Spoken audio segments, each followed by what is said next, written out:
नळदुर्ग नगर परिषद निवडणुकीच्या पार्श्वभूमीवर नळदुर्गमध्ये मोठा राजकीय भूकंप झालाय। वंचित बहुजन आघाडीने थेट निवडणुकीच्या मैदानात उतरण्याची घोषणा करत काँग्रेसवर जोरदार निशाणा साधला आहे। बी टीम कोण आहे? बी टीम काँग्रेस ही भाजपाची बी टीम आहे। अरे तुम्ही जेव्हा जनसुरक्षा विधेयक येतं, लोकांच्या हक्कावर गदा येते, तुम्हाला एका रात्रीत उचलून दाबणार, तुरुंगात टाकणार, जामीन मिळणार नाही असा कायदा येतो आणि त्यावेळेला विरोध करायला एकही पक्ष संसदेमध्ये उभा राहत नाही, विधिमंडळात उभा राहत नाही। म्हणजे तुम्ही अप्रत्यक्षपणे सत्ताधारी भाजपाला पाठिंबा देताय। त्यामुळे बी टीम जर कुणी असेल तर हे काँग्रेस आणि जे इतर जे पक्ष आहेत तेच भाजपाची बी टीम। शांतता प्रस्थापित करून शहराचा विकास करणं आणि या शहराला एक आदर्श शहर बनवणं हे वंचित बहुजन आघाडीचं ध्येय आहे।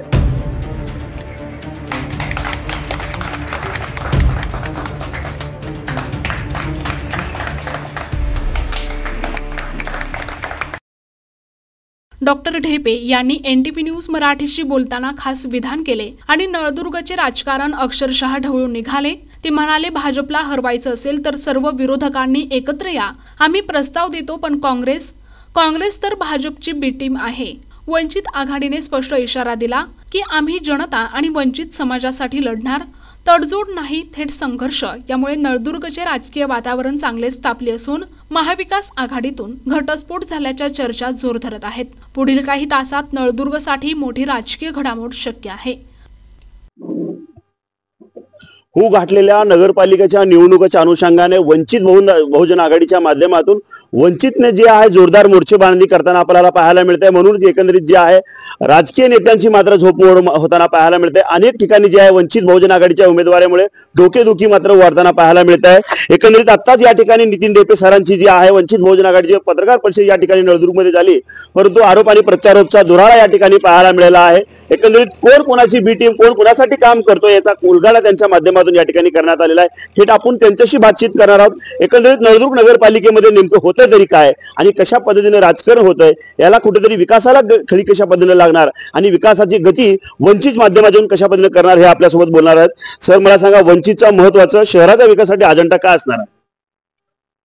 नमस्कार, जय भीम। मी डॉक्टर नितीन ढेपे, वंचित बहुजन आघाडीचा राष्ट्रीय कार्यकारिणी सदस्य आहे। नळदुर्ग नगर परिषद निवडणुकीच्या निमित्ताने मी वंचित बहुजन आघाडीच्या निवडणूक तयारीची पाहणी आणि आढावा घेण्यासाठी आलेलो आहे आणि मी एक इथं स्पष्ट करू इच्छितो, नळदुर्ग शहराचा विकास करणं सर्व धर्माच्या, सर्व जातीच्या लोकांना एकत्र घेऊन शांतता प्रस्थापित करून शहराचा विकास करणं आणि या शहराला एक आदर्श शहर बनवणं हे वंचित बहुजन आघाडीचं ध्येय आहे। जोपर्यंत जाती आणि धार्मिक सलोखा राहत नाही तोपर्यंत कुठल्याही शहरामध्ये, कुठल्याही गावामध्ये, कुठल्याही देशामध्ये प्रगती होऊ शकत नाही। त्यामुळे इथे सर्व धर्माला, सर्व जातीला एकत्र घेऊन सर्वसमावेशक राजकारण करून करण्याची जी क्षमता आहे, जी परिपक्वता आहे, ती केवळ वंचित बहुजन आघाडीमध्ये आहे। त्यामुळं दोन धर्मामध्ये तेढ पसरवून, जाती जातीमध्ये फूट पाडून, सत्ता ताब्यात घेऊन त्या सत्तेमधून पैशातनं परत सत्ता, हे जे जनतेचं आहे तो आम्ही मांडणारच। नळदुर्गमध्ये म्हणाल तर पाण्याचा प्रश्न आहे। इतक्या वर्षानंतर मला सांगा, नळदुर्ग ओळखलं जातं धरणाचं गाव म्हणून। शेजारी धरण उशाला आणि कोरड घशाला ही जर परिस्थिती या राजकारण्याने केलेली असेल तर मागच्या 20-30 वर्षामध्ये त्यांनी काय केलं आरशामध्ये बघावं आणि स्वतःची लाज वाटू द्यावी। त्यामुळं इथं पाण्याचा प्रश्न गंभीर आहे। प्रत्येक गल्लीमध्ये, वार्डामध्ये पाणी पोहोचत नाहीये। रस्ते, अरे 10-10 वर्ष लागतात तुम्हाला म्हणजे रस्ता करून घ्यायला गावाच्या बाजूचा। कुठला विकास? अनेक कचरा किंवा अनेक विकास कामाच्या नावानं निधी येतो, जिरतो कुठे माहित नाहीये। सर्वात महत्वाचा प्रश्न म्हणजे इथे 5-50 वर्षापासून राहत असलेल्या लोकांना त्यांच्या जागेची शाश्वती नाही, घराची शाश्वती नाही। घरकुलाच्या नावानं योजना आणता निधी कुठे जातो कळत नाहीये। 40-40 वर्ष ज्या जागेवर लोक राहतात त्यांना एका रात्रीतून तुम्ही JR कडून उठवता।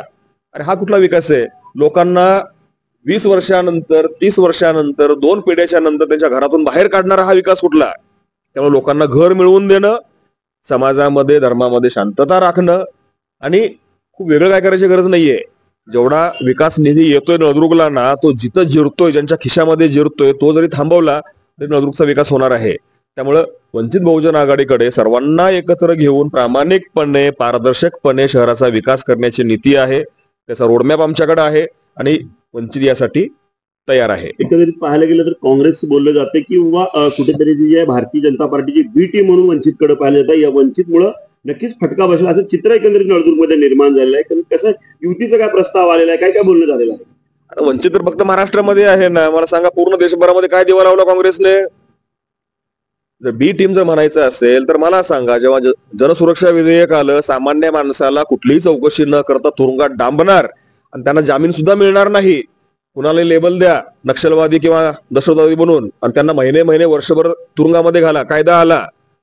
अरे विधानसभेमध्ये सभागृहामध्ये एकही विरोधी पक्षाचा आमदार निषेध करायला उभा राहिला नाही. अरे पळपुटे आहेत. जर तुम्ही भाजपाला हवे असलेले कायदे धोरणं तयार व्हायला जर काँग्रेस मदत करत असेल तर बी टीम कोण झाली? बी टीम काँग्रेस झाली. वंचित लोकांच्या बाजूने उभं राहणारी, ठामपणे उभं राहिलेली ही एकमेव पक्ष आहे. त्यामुळे आता सध्या देशात बी टीम कोणी आहे? काँग्रेस आहे. मुख्य जो पक्ष आहे सामान्य लोकांचा तो उरलाय फक्त वंचित, कारण कोणाची क्षमताच नाही आवाज उठवण्याची. पाहायला गेलं तर एक धक्कादायक खुलासाच म्हणावा लागेल. राज्यामध्ये जर भारतीय जनता पार्टीची बी टीम म्हणून वंचित आणि एमआयएम कडे पाहिलं जातं, परंतु खऱ्या अर्थानं वंचितनं एक स्फोटक केलेला आहे की खरी बी टीम म्हणणारे काँग्रेसच असल्याचं बोललं जातं. परंतु काँग्रेस बोलल्याच्या नंतर आज आहे खळबळजनक दावा तुम्ही एकंदरीत करतायत. परंतु या शहरातल्या प्रस्थापिकांना आपण काय आवाहन करणार आहे? इथल्या वंचितच्या नागरिकांना आपण काय आवाहन करणार? वंचित बहुजन आघाडीची भूमिका सर्वसमावेशक आहे. मी तुम्हाला एक छोटी आठवण देतो. विधानसभेच्या वेळेला अख्ख्या महाराष्ट्रामध्ये पहिल्यांदा या तालुक्यामध्ये अशी चर्चा झाली होती की आमचा उमेदवार वंचित बहुजन आघाडीचा ही काँग्रेसची बी टीम आहे. का? तर आम्ही ओबीसीची मतं घेतलेली होती. म्हणजे भाजपाला वाटतं ओबीसीची मतं त्यांच्या सातबाऱ्यावर आलेली हक्काची आहेत, काँग्रेसला वाटतं एससीची मतं त्यांच्या सातबाऱ्यावर मिळालेली आहेत. असं नाहीये. आम्ही जेव्हा ओबीसीची मतं घेतो तेव्हा बीजेपी या तालुक्यात बीजेपीने म्हटलेलं आहे माझ्या उमेदवाराला की आम्ही काँग्रेसची बी टीम आहोत. इतपत आम्ही म्हणजे बीजेपीला डॅमेज केलं होतं मागच्या विधानसभा निवडणुकीमध्ये. त्यामुळे ए टीम बी टीम हे प्रत्येक पक्ष आपल्या स्वार्थासाठी करत असतो. आम्ही त्याला भीक घालत नाहीये. आम्ही स्वयंभू आहोत. बाबासाहेबांनी दिलेलं संविधान जे आहे ते राबवणारा एकमेव पक्ष आहे हा वंचित बहुजन आघाडी. आम्ही शेवटपर्यंत मैदानामध्ये राहू. जे कोणी बी सी टीम असतील ते राहतील किंवा जातील. नळदुर्ग नगरपालिकेसाठी काय केंद्रित तुमची तयारी आहे? किती उमेदवार लढवणार? अध्यक्ष पदवी तुमच्याकडे आहे? आमच्या पक्षाची स्वच्छ भूमिका आहे की समविचारी पक्ष जे आहेत, महाविकास आघाडीमधले जे पक्ष आमच्यावर येण्याला इच्छुक असतील तर आम्ही त्यांचं स्वागतच करू. एकत्र येऊन आम्ही जागांच्या वाटाघाटी करू आणि या जागा लढवू. पण जर कोणी वंचित बहुजन आघाडीला सोबत घ्यायला तयार नसेल तर मी आत्ता सांगू इच्छितो की सर्व वार्डातल्या सर्व जागा आणि नगराध्यक्षपद केवळ नळदुर्ग नाही, नळदुर्ग, तुळजापूर आणि धाराशिव जिल्ह्यातल्या सर्व जागी लढण्याची आमची तयारी आहे. नावं घोषित करत नाही मी, पण प्रत्येक सीटवर आमचे उमेदवार तयार आहेत आणि ती लढण्याची आमची मानसिकता तर आहेच, पण तयारी सुद्धा आहे. एकंदरीत पाहायला गेलं तर भारतीय जनता पार्टीला जिल्ह्यातून जर हरवायचं असेल तर वंचित बहुजन आघाडीने जे आहे प्रस्ताव पाठवलेला आहे. आता प्रस्तावाला महाविकास आघाडीचे नेते कितपत आता लक्ष केंद्रित करतील याकडे मात्र आता सर्व जिल्ह्यांचं लक्ष लागलंय. प्रतिनिधी आयुब शेख, NTV न्यूज मराठी, नळदुर्ग, धाराशिव.